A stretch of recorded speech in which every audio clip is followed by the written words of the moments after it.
नमस्कार साथियों, मैं डॉक्टर अमृत। स्वागत है आपका अमृत स्टडी लाइफ यूट्यूब चैनल में। और आप देख रहे हैं कि वैसे ही दुनिया में कोरोना से बहुत बड़ी महामारी एक प्रकट हुई है और उसके बाद में एक प्राकृतिक आपदा भारत के ऊपर नई आन पड़ी है और उसका नाम है अम्फन चक्रवात, अम्फन तूफान। आज हम देखेंगे कि अम्फन तूफान क्या है, किस प्रकार से ये भारत में कहां पे उत्पन्न हुआ है और किस प्रकार से ये देश में एक संकट उत्पन्न कर रहा है। हम देखते हैं कि भारतीय मौसम विज्ञान विभाग ने यह अम्फन चक्रवात के बारे में बताया कि सभी चक्रवातों से, सभी तूफानों से, अब तक आए तूफानों से काफी विनाशकारी है। और यह चक्रवात यहाँ पे ये बंगाल की खाड़ी है। बंगाल की खाड़ी में इधर की साइड में ये उत्पन्न होकर के किस तरीके से ये भारत की ओर बढ़ करके और तटीय इलाकों में किस प्रकार से ये विनाश कर रहा है, इस प्रकार से हम देखेंगे। और इसका नाम है अम्फन चक्रवात। तो अम्फन चक्रवात के बारे में चर्चा करने से पहले हम जानना चाहेंगे कि यह चक्रवात होता क्या है, किस प्रकार यह कार्य कर रहा है। तो सबसे पहले हम चक्रवात देखते हैं कि चक्रवात क्या होता है, किस प्रकार नाम पड़ा, कहां से आया, कैसे उत्पन्न हुआ, किस प्रकार बढ़ा, कैसे विनाश कर रहा है। तो चक्रवात, साइक्लोन।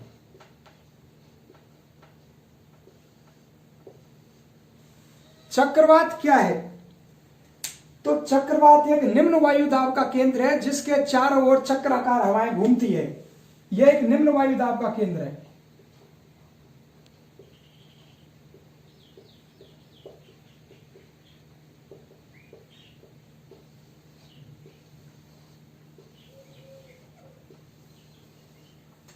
चक्रवात एक निम्न वायु दाब का केंद्र है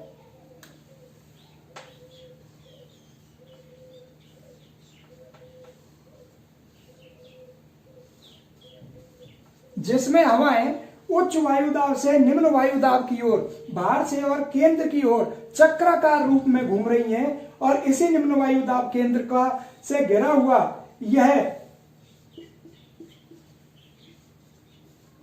चक्रवात कहलाता है। निम्न वायुदाब का केंद्र जिसमें हवाएं उच्च वायुदाब से अंदर की ओर निम्न वायुदाब की ओर तेजी से चक्राकार रूप में चलती हैं, इसे हम चक्रवात कहते हैं। चक्रवातों की दिशा यह उत्तरी गोलार्ध में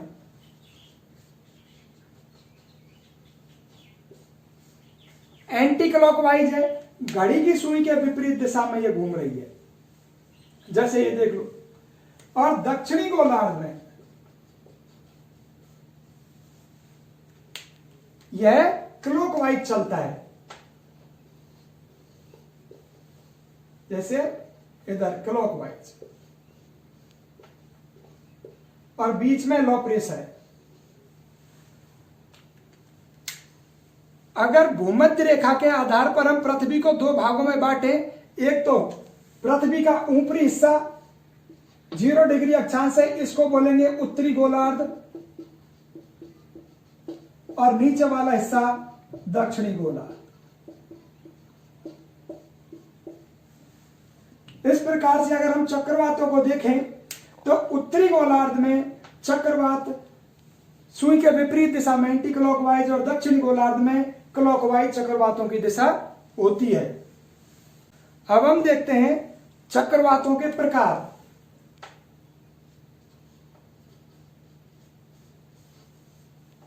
हमारे यहां दो प्रकार के चक्रवात पाए जाते हैं, एक तो उष्ण कटिबंधीय है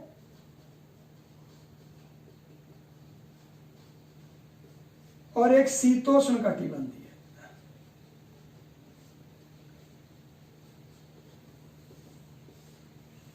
ट्रॉपिकल और टेम्परेट।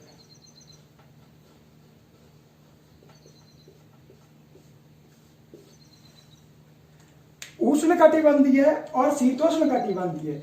उष्ण कटिबंधीय चक्रवातों की उत्पत्ति पृथ्वी पर 8 डिग्री अक्षांश से 24 डिग्री अक्षांशों के बीच में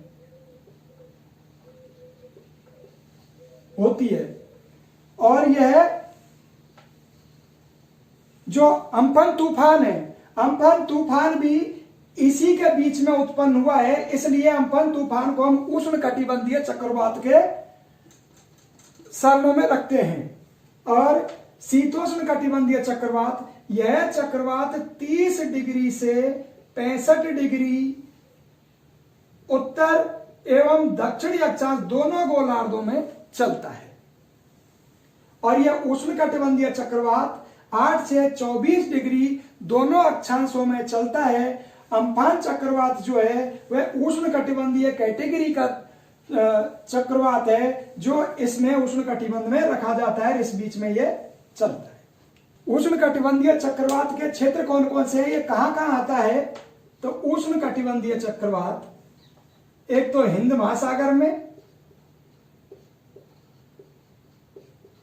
प्रशांत महासागर में और एटलांटिक महासागर। अभी वर्तमान में जो भारत पर संकट आया है, प्राकृतिक आपदा आई है, उम्फन चक्रवात या अम्फन चक्रवात, यह उष्णकटिबंधीय चक्रवात है और यह हिंद महासागर के एरिया में उत्पन्न हुआ है। इस वजह से हम इस वाले इलाके को देखेंगे कि यह यहां पर कहां है। यहां पर ये 3 प्रमुख क्षेत्र हैं। कौन कौन से हैं?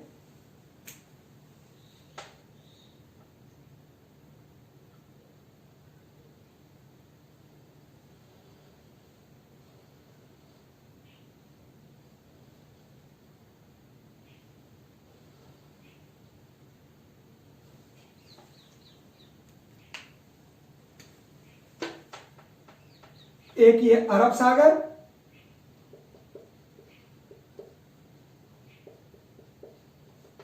बंगाल की खाड़ी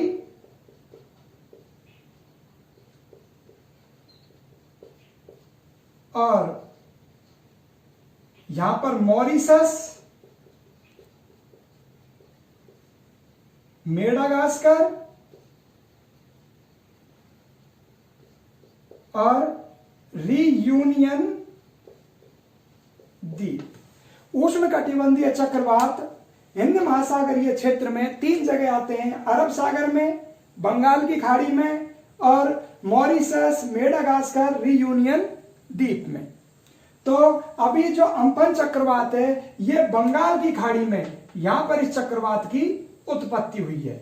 कि उष्णकटिबंधीय चक्रवात की विशेषताएं क्या होती हैं, जिससे हमें पता लग जाए कि अम्फन चक्रवात की विशेषताएं क्या होंगी, क्या हो रही है, किस प्रकार से विनाश कर रहा है। तो इसकी पहली विशेषता तो यह है कि यह 8 डिग्री से 24 डिग्री अक्षांशों के बीच में दोनों गोलार्धों में यह उत्पन्न होता है। इसी बीच में यह अम्फान चक्रवात की उत्पत्ति हुई है।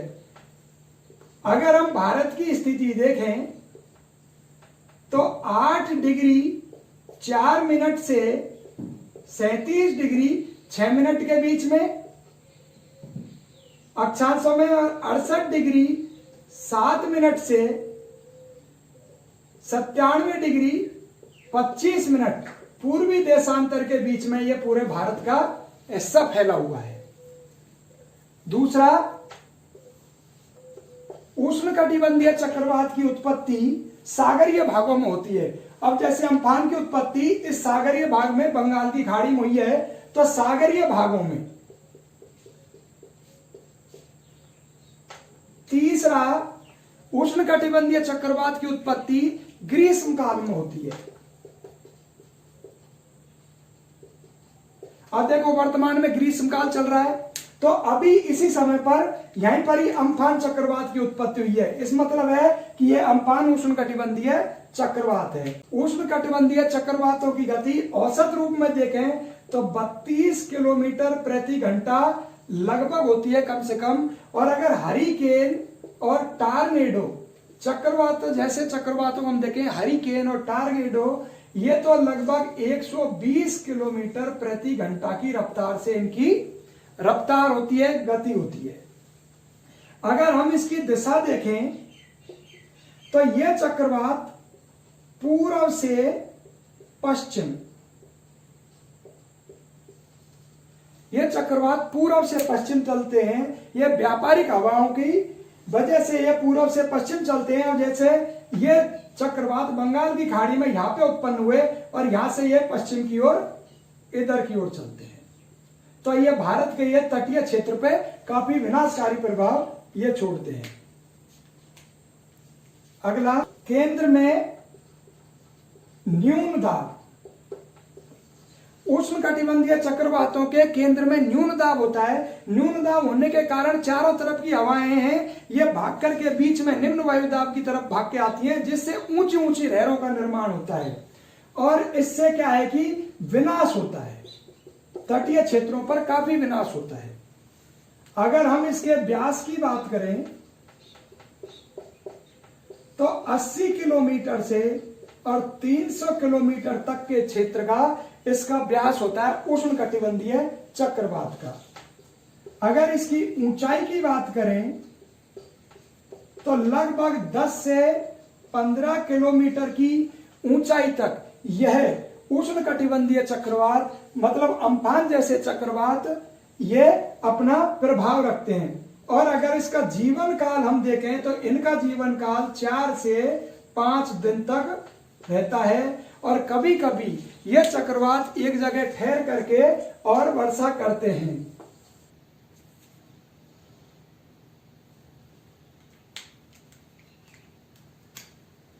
अब हम देखते हैं उष्णकटिबंधीय चक्रवात, इनके निर्माण की क्या क्या दशाएं होती हैं।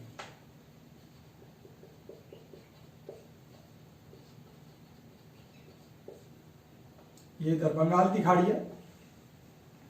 तो उष्णकटिबंधीय चक्रवात के निर्माण के लिए सबसे पहले क्या चाहिए, एक तो विशाल गर्म सागर चाहिए। उस सागर का तापमान कम से कम 27 डिग्री सेंटीग्रेड होना चाहिए।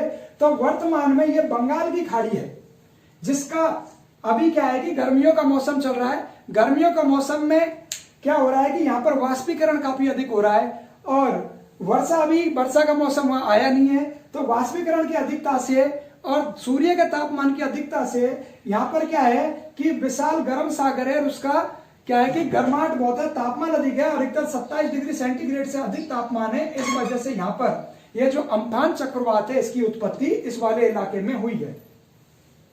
दूसरा, ताप 27 डिग्री सेंटीग्रेड से ऊपर। दूसरा, उष्ण जल की गहराई। उष्ण जल की गहराई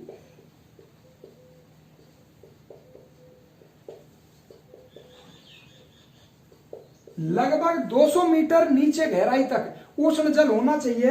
अगर इस प्रकार की गहराई हुई उष्ण जल की और इतना तापमान हुआ तो अम्फान चक्रवात जैसे तूफानों के बनने में आसानी होती है।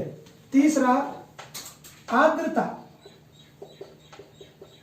एक उच्च आर्द्रता उस जल के ऊपर वाले क्षेत्र में होनी चाहिए। और पृथ्वी का परिभ्रमण वेग 0 से अधिक होना चाहिए।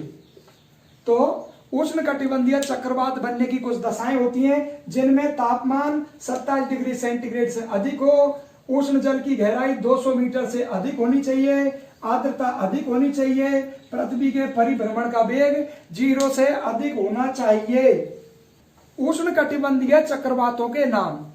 अगर विश्व में हम जगह जगह जहां उष्णकटिबंधीय चक्रवात आते हैं और उनके नामों की तरफ हम दृष्टि करें तो हमें पता लगेगा कि सारे इलाकों में उष्णकटिबंधीय चक्रवातों का अलग अलग नाम है। अगर हम देखें तो कहीं पर तो इसका नाम हरिकेन है, तो कैरेबियन सागर में इसका नाम हरिकेन कहा जाता है। इसे एक टाइफून है। तो पूर्वी चीन सागर में इसे टाइफून नाम से जाना जाता है। एक विली ऑस्ट्रेलिया के तटों पर उष्णकटिबंधीय चक्रवातों को हम विली कहते हैं, और हिंद महासागर में इन्हें चक्रवात कहा जाता है, तूफान कहा जाता है, साइक्लोन कहा जाता है। इसीलिए अम्फान के आगे चक्रवात लगा है, इसे हम अम्फान तूफान या तूफान या उम्पन चक्रवात या अम्पन चक्रवात कहते हैं, क्योंकि हिंद महासागर में या हिंद महासागर के पड़ोस क्षेत्र में जो भी तूफान और चक्रवात आते हैं उन्हें हम तूफान ही कहते हैं या चक्रवात कहते हैं या साइक्लोन कहते हैं। इसी वजह से अम्फान का नाम अम्फान चक्रवात रखा गया है। भारतीय मौसम विज्ञान विभाग ने बताया है कि यह अम्फान चक्रवात सुपर साइक्लोन कैटेगरी का है। मतलब सुपर साइक्लोन चक्रवात वह चक्रवात होता है जिसका निर्माण बहुत तीव्र गति से होता है, जिसमें वायु की गति बहुत ही तेज गति से, जो चक्रवाती तूफान है उससे भी तेज गति से इसकी वायु की गति होती है, उसे हम सुपर साइक्लोन चक्रवात कहते हैं। यह अम्फान तूफान है, यह वर्तमान में सुपर साइक्लोन चक्रवात की कैटेगरी में ही यह आ गया है। यह बहुत तेज गति का चक्रवात है, बहुत विनाशकारी चक्रवात है।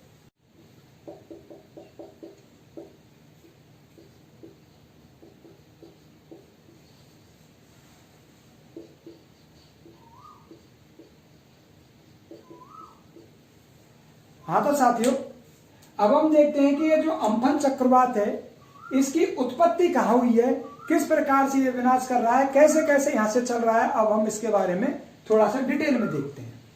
तो अम्फन चक्रवात को ऐसा सबसे पहले भारतीय मौसम विभाग का जो ये राडार सिस्टम है, इन्होंने इसको यहां से ट्रैक किया कि यहाँ पे एक विशाखापट्टनम शहर है आंध्र प्रदेश में, विशाखापट्टनम से लगभग 1000 किलोमीटर दूर इधर की साइड में एक निम्न वायु दाब का केंद्र का निर्माण हुआ है। ऐसा हमारे भारतीय मौसम विभाग ने इस प्रकार से बताया था। लेकिन उसके बाद में नासा ने, जो अमेरिका की एक एजेंसी है, इसके मुताबिक इन्होंने बताया, नासा ने बताया 16 मई 2020 को बंगाल की खाड़ी में दक्षिण पूर्वी साइड में, बंगाल की खाड़ी यह है तो इसके दक्षिण पूर्वी साइड में एक निम्न वायुदाब का केंद्र, एक चक्रवात उत्पन्न हुआ है। और यह चक्रवात ने एक विकराल रूप धारण कर लिया है, हरिकेन जैसा रूप धारण कर लिया है, जिसका विनाश बहुत तीव्र गति से होगा। इस प्रकार से नासा ने इसकी उत्पत्ति 16 मई के बाद में बताया। और अगर हम तूफानों की उसको देखें, लगातार आने वाली उसको, तो पिछले 2 सालों में हमारे यहाँ 2 विनाशकारी बड़े बड़े तूफान आए, जिनमें से एक तो पिछले साल जो तूफान आया था उस तूफान का नाम था फणी। हमारे यहाँ पिछले साल मानसून से पहले फणी तूफान आया था, और जो भी एक बहुत विनाशकारी तूफान था। और उसी के अगर हम सीक्वेंस में देखें तो इस साल भी मानसून से पहले एक नया जो तूफान आया है, यह अम्फन तूफान आया है, और इसकी उत्पत्ति भी यहीं पे हुई है। यह तूफान आने के बाद में फिर इसकी चेतावनी जारी कर दी गई, यहाँ की चेतावनी जारी कर दी गई लोगों को कि तूफान आ गया है। चेतावनी मौसम विभाग जारी करता है। मौसम विभाग चेतावनी 3 श्रेणियों में जारी करता है। पहली श्रेणी yellow, orange,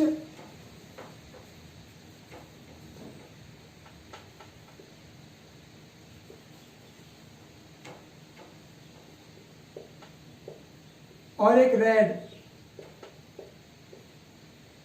red alert.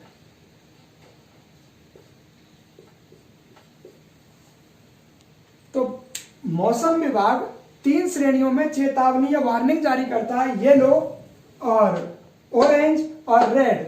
Yellow चेतावनी जो होती है, येलो वार्निंग जो होता है, यह तूफान आने से 48 घंटे पहले जारी की जाती है। ऑरेंज जो होता है, यह तूफान आने के 24 घंटे पहले जारी की जाती है। और जो रेड श्रेणी का रेड अलर्ट होता है, वह तूफान जब यहां पर लैंडफॉल होता है और उसके बाद में उसकी गति और मौसम के अनुसार यह रेड अलर्ट जारी किया जाता है। यह जो अम्फन तूफान है, बंगाल की खाड़ी में से उत्पन्न हुआ है, तो इसके क्या है कि अनेक दुष्परिणाम सामने आए हैं। इसमें हमने देखा कि यह तूफान बहुत ज्यादा प्रचंड है, लगातार खबरों में है, हर जगह इसी की न्यूज चल रही है। ये बहुत प्रचंड तूफान है, भारी विनाशक तूफान है। लगभग 20 से 21 मई को यह लैंडफॉल हुआ, यहां पर तट पे टकराया, और इसकी गति हमारे यहां पर उड़ीसा और बंगाल के क्षेत्र में लगभग 160 से 200 किलोमीटर प्रति घंटा की रफ्तार से यह तूफान हमारे यहां देश में हिट कर रहा है। यहां से तटीय क्षेत्रों में, यहां पर ये तटीय क्षेत्रों में इसके कारण ऊंची लहरें उठ रही हैं, जिससे बहुत ज्यादा विनाश हो रहा है। बंगाल, उड़ीसा और बांग्लादेश, इन तीनों क्षेत्रों में इससे टकराने से काफी ऊंची ऊंची लहरें उठ रही हैं, जिससे यहां पर क्या है, कलकत्ता, हावड़ा, हुगली, 24 परगना, इन वाले क्षेत्रों में तो इसने काफी सारा नुकसान किया है, भारी नुकसान किया है। और ये असम, सिक्किम, मेघालय, असम, सिक्किम, मेघालय, यहाँ भी काफी भारी वर्षा आने की संभावना है। यहाँ भी ज्यादा बारिश होने की संभावना है, यहाँ भी बाढ़ आने की संभावना है। तूफान जहां से गुजर रहा है वहां पर भारी नुकसान पहुंच रहा है। रेल को, सड़क को, संचार को, बिजली के खंभों को, सड़क, रेल, संचार, बिजली के खंभे, जान माल की हानि बहुत विशेषकर तरीके से हो रही है। तूफान आने से इस वाले क्षेत्र में से लगभग 11 लाख लोगों को स्थानांतरित किया गया है तटीय क्षेत्र में से, ताकि इनको यहां से निकाला जाए। और 17 टीमें एनडीआरएफ की 17 टीमों को यहां पर तैनात किया गया है लोगों की सुरक्षा और सहायता करने के लिए। और राष्ट्रीय संकट प्रबंधन समिति की अभी मीटिंग हुई थी। मीटिंग के बाद में यह निष्कर्ष निकाला गया कि बंगाल को, उड़ीसा को तत्काल वहां पर बचाव हेतु, सुरक्षा हेतु सहायता राशि पहुंचाई जाए और एनडीआरएफ की और टीम उपलब्ध कराई जाए। तो तुरंत ही हमारे देश के प्रधानमंत्री ने अभी कल ही वहां का दौरा किया है और उनको एक अच्छा पैकेज की वहां पे घोषणा की गई है। अम्फान तूफान को अगर हम देखें तो क्यों इसके कारण इतना विनाश हो रहा है, क्या क्या इसके अंदर तत्व हैं जो विनाशशील तत्व हैं। अगर हम इसको देखें तो अम्फान तूफान का एक तत्व यह है कि एक तो तेज हवा है। तो तेज हवा से यहाँ पे क्या क्या हो रहा है, तेज हवा से एक तो जब ज्यादा जोर से तेज हवा चल रही है तो इसका क्या है कि बुनियादी ढांचे का विनाश हो रहा है। एक, लोगों के आवास तेज हवा के कारण टूट रहे हैं, कच्चे पक्के मकान है वो टूट रहे हैं। एक जो संचार प्रणाली है, बंगाल, बिहार और बांग्लादेश, इनकी संचार प्रणाली है वो बिल्कुल ठप हो चुकी है। काफी ज्यादा जनधन की हानि हुई है। इवन कल तक का अपडेट है कि वहां पर लगभग 80 लोगों की बंगाल में मौत हो चुकी है। और दूसरा है मूसलाधार बारिश। तो मूसलाधार बारिश और बाढ़ की वजह से वहां पे एक तो क्या बेमौसम बरसात हो गई है। बेमौसम बरसात होने से वहां पर बाढ़ का पानी उनके तटीय क्षेत्रों में घुस गया है और बिना आश्रय के लोगों को भी बहुत ज्यादा वहां पे नुकसान हुआ है। इससे क्या, बेमौसम के पानी से, बेमौसम के बरसात में आई बाढ़ से वहां पर मृदा का कटाव बहुत ज्यादा हो रहा है, मृदा कटाव। और उसके बाद में अगर तीसरा हम देखें तो समुद्र के जल में वृद्धि, जल स्तर में वृद्धि। तूफान वहां से चल के धीरे धीरे तटीय क्षेत्र की ओर आया। तटीय क्षेत्र की ओर आने से क्या है, बहुत सारा पानी वो उधर की साइड में जल को ऐसे उड़ेल करके लेके आया। तो वहां पर समुद्र के तट के निकट क्या हुआ है कि जल स्तर में ऊपर वृद्धि हो गई है। इससे क्या है कि समुद्र का जल स्तर में वृद्धि होने से और जो सही जमीन है उस पर वो पानी, खारा पानी घुसेगा तो उसने क्या, जमीन वहां पर खराब कर दी।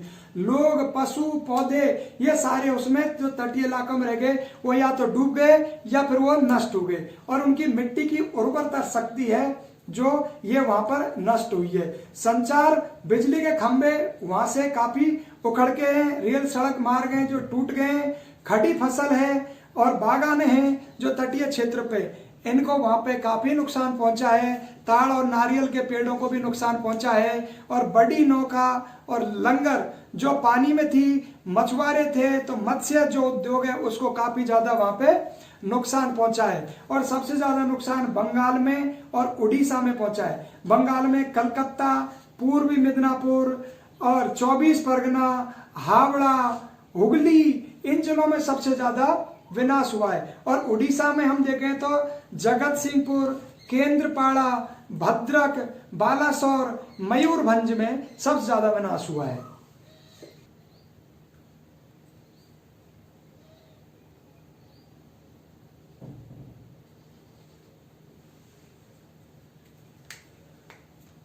अम्फन तूफान, अम्फन तूफान का नाम अम्फन तूफान कैसे पड़ा? तो हुआ क्या था कि सबसे पहले तूफानों के नाम रखने का श्रृंखला 1953 से चालू हुई है। 1953 में WMO वर्ल्ड मेटेरियोलॉजिकल ऑर्गेनाइजेशन, विश्व मौसम संगठन है, यह जो संयुक्त राष्ट्र संघ की एक संस्था है, यह संस्था का एक पैनल हुआ करता था। यह पैनल तूफानों का नाम रखता था, लेकिन धीरे धीरे क्या किया कि 2004 में इस पैनल को समाप्त कर दिया। 2004 में इस पैनल को समाप्त कर दिया और यह बोला गया कि अपने अपने क्षेत्रों में जो तूफान आते हैं वहां के देश मिलकर के अपने अपने क्षेत्र में तूफानों के अपना नाम रखें। तो ये हिंद महासागरीय क्षेत्र के लोग जो लगभग 8 देश हैं, तो भारत की पहल पर इन 8 देशों ने अपने अपने नाम सुझाए। सब देशों से 8 नाम लिए 2004 में। इनमें कौन कौन से देश थे? इनमें एक तो था Oman, Bharat, Pakistan, Bangladesh, Myanmar, Thailand, Sri Lanka और मालदीव।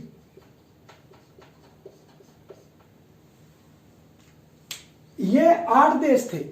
इन 8 देशों ने क्या किया, 2004 में सबसे इनको बोला कि सब अपनी तरफ से नाम दीजिए। तो इन सब देशों ने 8 नाम सुनाए। तो 8 देशों से 8 नाम लिए, तो टोटल 64 नाम हुए थे।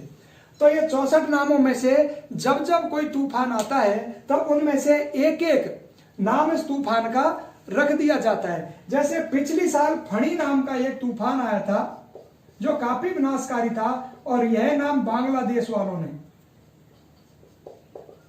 बांग्लादेश ने दिया था। और अब की बार यह जो अम्फान तूफान आया है, यह अम्फान तूफान का नाम यह थाईलैंड वालों ने दिया है। यह एक थाई भाषा का एक शब्द है। इसका अर्थ होता है आकाश या आसमान। और यह 1999 में जो सुपर साइक्लोन आया था, इससे भी ज्यादा पावरफुल तूफान है ये। इस प्रकार हम देखते हैं कि मैं ये समझता हूं अम्फान तूफान आपको अच्छी तरीके से समझ में आया होगा। और मैं चाहता हूं कि आप मेरे चैनल को सब्सक्राइब करें और शेयर करें। और इस प्रकार से हमारा ये तूफान नामक टॉपिक समाप्त होता है। धन्यवाद।